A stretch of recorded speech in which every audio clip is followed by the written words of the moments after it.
Durante 86 anos, ninguém viu sequer uma sombra daquele animal em Bolco Mata. Então, numa tarde de 2011, algo se moveu sobre as pedras de Eagle Rock. E Peter Ashton parou imediatamente. Ele administrava aquela reserva havia anos.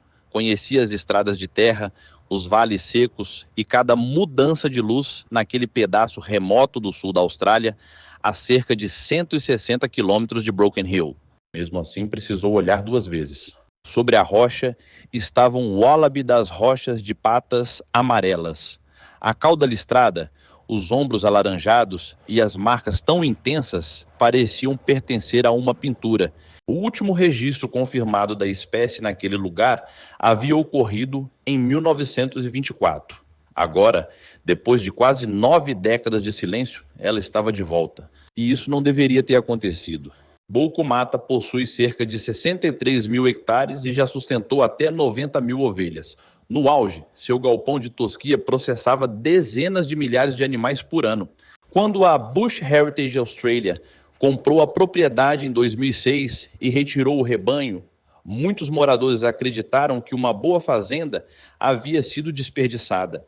Afinal, ali chove em média apenas 190 milímetros por ano. O solo estava compactado. As raposas invasoras ocupavam a paisagem. O que poderia voltar? Primeiro o wallaby, depois as aves. E então, entre 2022 e 2024, pesquisadores confirmaram 272 registros de Plains Wanderers, 211 adultos e 61 filhotes dependentes, numa região onde menos de 90 dessas aves haviam sido registradas em todo o sul da Austrália durante o século anterior. Mas o detalhe mais extraordinário era outro. Ninguém soltou esses animais ali. Por fora, Bolco Mata parecia apenas uma imensidão plana, seca e silenciosa. Mas esse era justamente o problema. Depois de 150 anos de pressão contínua, a destruição já parecia natural. A reserva fica na borda das cordilheiras Olari, no interior da Austrália Meridional. São planícies de saltbush, bosques abertos de mulga, riachos temporários e áreas úmidas que só despertam quando a chuva finalmente chega. Para quem atravessa a região de carro, tudo pode parecer vazio. Durante milhares de anos, porém, os povos Adnyamathanha e Williakali conheceram e cuidaram dessa paisagem como um sistema vivo. Nas encostas rochosas vivia o wallaby das rochas de patas amarelas, um animal de profundo valor cultural para os Adnyamathanha. Nas áreas abertas, o Plains Wanderer encontrava exatamente a combinação de que precisava: vegetação baixa, espaços livres para caminhar e cobertura suficiente para desaparecer diante de predadores. Então chegaram as ovelhas. Em seu auge, Bolco Mata sustentou até 90 mil animais. Numa região tão seca, esse rebanho não passava pela paisagem sem deixar marcas. Cascos comprimiam o solo, fazendo a água escorrer rapidamente em vez de penetrar. Arbustos e gramíneas nativas eram consumidos antes de produzir novas sementes. A reserva natural armazenada no chão era retirada estação após estação. Para o Plains Wanderer, a altura da vegetação precisa estar no ponto exato. Densa demais, ele não consegue se mover, aberta demais, fica exposto. É por isso que alguns pesquisadores o comparam a cachinhos dourados. As ovelhas não apenas disputavam o alimento, elas desmontavam, pouco a pouco, toda a arquitetura do habitat. E quando essa estrutura desapareceu, a ave simplesmente começou a desaparecer também, sem que quase ninguém percebesse a mudança acontecendo diante dos olhos. O Plains Wanderer não consegue simplesmente mudar de endereço quando o ambiente deixa de funcionar. Ele depende de uma estrutura específica no chão. Quando as ovelhas removem essa estrutura, a ave não se adapta, ela desaparece. Mas havia outro invasor avançando sobre a paisagem. As raposas vermelhas foram introduzidas na Austrália no século XIX. Diante de animais que nunca haviam evoluído para reconhecê-las como uma ameaça, elas se espalharam por enormes áreas, atacando pequenos mamíferos e aves que fazem seus ninhos no solo. Por volta de 1924, o wallaby das rochas de patas amarelas deixou de ser registrado em Bolco Mata. Não existe uma câmera mostrando o último animal partindo. Ainda assim, O avanço das raposas pelos ambientes semiáridos e a pressão sobre as áreas rochosas apontam para uma combinação devastadora. Primeiro, o habitat foi enfraquecido, depois, os sobreviventes ficaram expostos a um predador para o qual não estavam preparados. O wallaby havia resistido a décadas de pastoreio, as raposas não. Durante mais de 80 anos, nenhum avistamento confirmado ocorreu na reserva. Os administradores que trabalharam ali no fim do século XX nunca viram um desses animais sobre Eagle Rock ao entardecer. Para eles, aquela ausência parecia normal. E é assim que uma paisagem perde parte de sua história. Uma geração cresce sem conhecer o que existia antes. Pesquisas sobre a chamada síndrome da linha de base móvel mostram que pessoas mais velhas frequentemente recordam condições ecológicas passadas com maior fidelidade do que gerações mais jovens. Você talvez se lembre de mais pássaros pela manhã, mais insetos nas noites quentes ou córregos que permaneciam vivos por mais tempo. Isso não é apenas nostalgia, é uma pista sobre o que mudou. Bulkumata, em 2006, parecia uma terra que sempre havia sido seca, silenciosa e vazia, mas não havia sido assim. Então, os conservacionistas fizeram uma pergunta quase desconcertante de tão simples. E se, em vez de tentar reconstruir tudo, eles apenas removessem aquilo que impedia a natureza de voltar? A ideia parecia simples demais para funcionar. Parar de pressionar a terra e observar o que ainda seria capaz de retornar.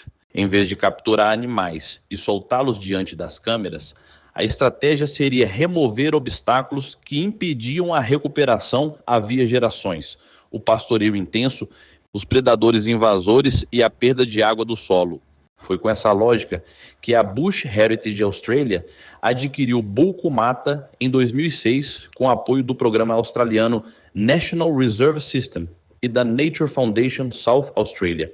Não seria uma intervenção rápida, mas um compromisso de conservação por décadas. E aqui a história exige honestidade. Retirar as ovelhas não significava condenar toda a pecuária. Bulkumata havia sido administrada durante cerca de 150 anos e algumas áreas ainda preservavam planícies de Saltbush em boas condições. As famílias que trabalharam ali não eram vilãs. Dependiam daquela terra e decidiam dentro das limitações de um dos ambientes mais secos do continente. Existe um debate legítimo sobre até que ponto animais de criação podem coexistir com a restauração ecológica. Mas ali, depois de décadas de solo compactado, vegetação reduzida e espécies invasoras, a conclusão foi diferente. Bulkumata precisava descansar. As ovelhas saíram. E somente então começou o trabalho que revelaria se aquela paisagem ainda se lembrava de como viver. As 90 mil ovelhas foram retiradas, mas deixar a terra em paz não significava abandoná-la. Para que Bulkumata voltasse a funcionar, duas ações precisavam ocorrer juntas. A primeira era devolver à paisagem a capacidade de reter água. Onde cada chuva é rara, permitir que a água desapareça em poucas horas significa perder solo, sementes e a oportunidade de recuperação. Por isso, as equipes mapearam sulcos de erosão e construíram filtros e pequenas barreiras de terra chamadas check banks. Essas estruturas não criam água, elas reduzem sua velocidade, espalham o fluxo pelo vale e dão ao solo mais tempo para absorvê-lo. Em vez de carregar a camada fértil para longe, a chuva permanece na paisagem, favorecendo o estabelecimento de plantas nativas. A segunda ação era reduzir os animais invasores. Bulkumata passou a se beneficiar da Operation Bounce Back, programa regional de controle de raposas e cabras ferais. Para as raposas, uma das ferramentas é a isca com 1080, composto que também ocorre naturalmente em algumas plantas australianas. Certas espécies nativas desenvolveram maior tolerância, embora seu uso exija planejamento para proteger animais não alvo. E o controle não pode parar. Quando a aplicação de iscas é interrompida, as raposas podem retornar. Desde o início da Operation Bounce Back, mais de 200 mil cabras ferais foram removidas da região. Em Bulkumata, o programa de iscas aéreas começou em 2018. Depois disso, as câmeras e os levantamentos produziram um resultado que parecia impossível em uma antiga propriedade pecuária no coração do Outback australiano. Nenhuma raposa detectada, não menos raposas. Zero. E foi essa ausência de um predador invasor que abriu espaço para tudo o que viria em seguida. A ausência de raposas mudou tudo.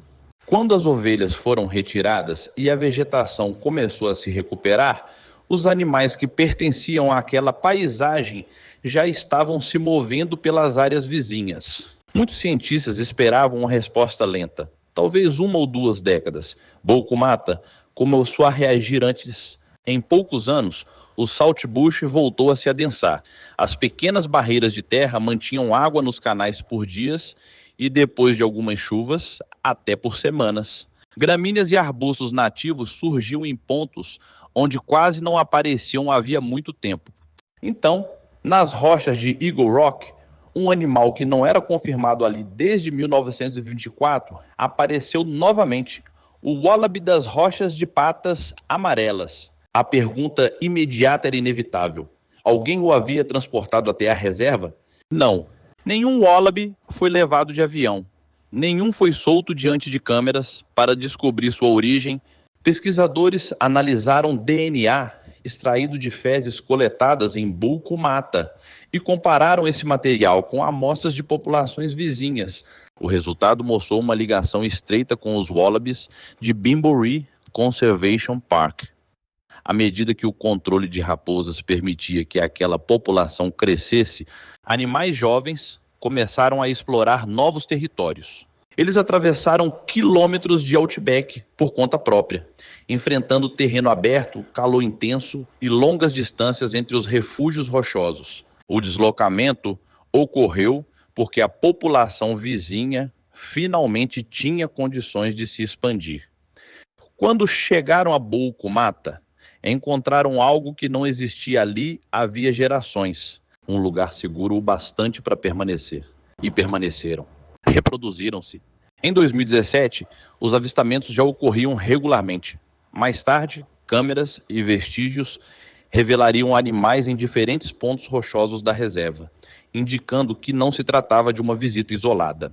Voluntários registraram uma fêmea em Eagle Rock, carregando um filhote grande na bolsa. Depois de quase um século de ausência, a espécie não estava apenas visitando sua antiga área.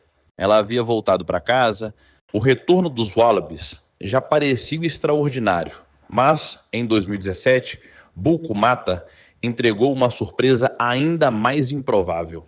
Ao entardecer, a estagiária de ciência Emily Matthews dirigia por uma estrada de terra da reserva quando uma pequena ave surgiu bem à frente do carro. Ela freou, o pássaro não saiu voando em pânico, caminhou pelo caminho com calma e desapareceu entre a vegetação baixa. Era um Plains Wanderer. Encontrar um único indivíduo já seria raro. Só que, algumas centenas de metros depois, Emily viu outro. Em noites seguintes, a equipe localizou uma fêmea, depois um macho nas proximidades e, mais importante ainda, um ninho ativo com ovos. De repente, aquilo não parecia uma visita ocasional. Parecia reprodução. O Plains Wanderer é pequeno, discreto e quase desaparece quando se achata contra o solo. Mas sua importância evolutiva é enorme. Ele é o único representante vivo da família Pedionomidae. Se a espécie desaparecer, não será apenas mais uma ave perdida. Será o fim de uma linhagem inteira sem equivalente vivo. Durante apenas 3 meses em Bulkumata, Emily registrou 8 indivíduos, mais do que já havia sido documentado ali em uma única temporada até então. Para uma reserva onde os registros históricos eram raríssimos, aquilo levantava uma pergunta desconfortável. Quantos desses pássaros poderiam estar escondidos naquela paisagem sem que ninguém percebesse? Em 2019, o ecólogo Graham Finlayson encontrou 3 Plains Wanderers em um único dia. Cada novo registro tornava a antiga explicação menos convincente. Durante décadas, o habitat realmente importante da espécie havia sido associado principalmente às pradarias nativas de Victoria e Nova Gales do Sul. O interior semiárido da Austrália Meridional era tratado como periferia. Bulco Mata estava começando a sugerir exatamente o contrário. E ninguém ainda imaginava o tamanho da população escondida ali. Durante décadas, os mapas apontavam para a mesma conclusão. As populações realmente importantes de Plains Wanderers estavam nas pradarias de Victoria e Nova Gales do Sul. A região semiárida da Austrália Meridional era tratada como periferia, um lugar de registros ocasionais, não onde se esperava encontrar uma população decisiva. Então veio o levantamento iniciado em 2022. Pesquisadores percorreram Bulco Mata à noite usando câmeras térmicas para detectar aves quase invisíveis entre a vegetação. Entre 2022 e 2024, 29 indivíduos também foram acompanhados com transmissores VHF e pequenos registradores GPS, revelando como se moviam e que habitat realmente utilizavam. A reserva já contava ainda com monitoramento acústico por song meters. Quando os dados foram reunidos, o número surpreendeu. Foram 272 registros confirmados, 211 adultos e 61 filhotes dependentes. E havia outro detalhe importante. Nada menos que 260 dos 272 registros ocorreram em áreas dominadas por esclerolaena, uma vegetação diferente das pradarias consideradas clássicas para a espécie no leste australiano. O problema, portanto, não era apenas ter subestimado quantas aves estavam em Bulco Mata. A ciência também havia subestimado onde elas conseguiam viver. Em 2021, a estimativa oficial australiana apontava cerca de 250 indivíduos maduros em toda a população selvagem. Esse número não pode ser comparado diretamente aos 272 registros de Bulco Mata, porque o estudo inclui filhotes e detecções realizadas ao longo de quase 2 anos. Mesmo assim, o resultado mudou o significado daquele ponto no mapa. Uma reserva antes tratada como margem da distribuição havia se tornado um dos lugares mais importantes conhecidos para entender a sobrevivência da espécie. E agora surgia outra pergunta. Quantos Plains Wanderers ainda poderiam estar escondidos em lugares onde ninguém estava procurando da maneira certa? De Eagle Rock, a transformação já não precisava de gráficos para ser percebida. Onde o solo antes perdia a chuva rapidamente, linhas de drenagem agora conseguiam manter umidade por mais tempo. Saltbush e outros arbustos nativos voltavam a ocupar espaços antes ralos, criando novamente abrigo, alimento e áreas de reprodução. O contraste ficava mais claro ao comparar áreas em recuperação com propriedades vizinhas ainda submetidas ao pastoreio. De um lado, maior cobertura vegetal e canais menos erodidos. Do outro, trechos mais abertos, solo endurecido e menos proteção junto ao chão. Mas a mudança não estava apenas na aparência. Levantamentos de aves realizados entre 2006 e 2010 registraram aumentos impressionantes em Bulco Mata. A abundância do Fairy Wren de asa branca subiu 235%. O Rufous Field Wren aumentou 395%. E o Red Throat apresentou um salto de 650%. Não eram projeções, eram diferenças observadas em levantamentos repetidos na mesma reserva. Mamíferos também começaram a aparecer onde antes não eram registrados. O vulnerável Dusky Hopping Mouse foi encontrado em Bulco Mata pela primeira vez. Na época, o registro foi descrito como o mais ao sul conhecido para a espécie. Retirar as ovelhas não havia simplesmente deixado uma estação vazia. A paisagem estava recuperando funções, segurando água, produzindo cobertura vegetal e criando espaço para animais dependentes dessa estrutura. E então surgiu uma pergunta maior. E se populações consideradas periféricas fossem, na verdade, essenciais para a sobrevivência de uma espécie inteira? O que Bulco Mata revelou vai além de uma única reserva. Populações localizadas na borda da distribuição de uma espécie podem carregar algo valioso, usar habitats diferentes e aumentar a resiliência quando o ambiente muda. É por isso que Bulco Mata passou a importar tanto. Se secas severas, incêndios ou perda de habitat atingirem as populações mais conhecidas de Victoria e Nova Gales do Sul, uma população saudável na periferia pode funcionar como uma espécie de seguro biológico. A mesma lógica aparece em projetos de restauração ao redor do mundo. O contexto muda, bisões, castores ou grandes predadores, mas o princípio é parecido: reduzir pressões, recuperar processos ecológicos e permitir que a fauna volte a ocupar espaços perdidos. Só que Boku Mata ainda não tem um final garantido. O controle de raposas e cabras precisa continuar. Quando essa pressão diminui, invasores podem retornar. E numa região de chuvas irregulares, uma seca severa pode testar rapidamente décadas de recuperação. Os próprios pesquisadores ainda investigam a origem, a conectividade e o futuro dos Plains Wanderers encontrados ali. Mas uma coisa já mudou. 272 registros em um habitat antes considerado marginal obrigaram os conservacionistas a reconsiderar onde essa espécie pode sobreviver. Boku Mata deixou de ser uma nota na borda do mapa. Pode ser uma das populações que ajudem a manter esse ramo evolutivo vivo. Mas quanto vale um ramo inteiro da árvore da vida?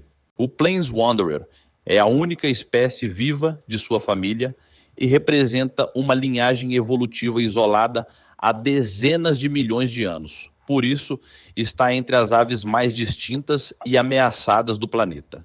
Se desaparecer, não perdemos apenas uma ave australiana. Perdemos uma história biológica que nenhuma outra espécie pode substituir. Mas Boku Mata deixa uma pergunta ainda mais próxima de nós. Será tarde demais para os lugares de que você se lembra? Para o campo, onde havia mais pássaros ao amanhecer. Para o riacho que mantinha a água por mais tempo. Para as noites em que os insetos preenchiam o ar. Boku Mata sofreu cerca de 150 anos de pastoreio. Quando a conservação começou em 2006, ninguém sabia se retirar as pressões seria suficiente. As ovelhas saíram. As raposas foram controladas. A água permaneceu mais tempo no solo. E a paisagem respondeu. Wallabies retornaram por conta própria. As aves aumentaram e um habitat considerado marginal revelou 272 registros de um dos pássaros mais ameaçados da Austrália. Isso não significa que toda paisagem degradada vai se recuperar. Significa algo mais importante. O estado que vemos hoje não precisa ser permanente. Às vezes, restaurar não significa reconstruir cada peça. Significa remover o que impede a recuperação e dar à natureza tempo para fazer o restante. Porque, em alguns lugares, aquilo que parecia perdido ainda espera a chance de voltar.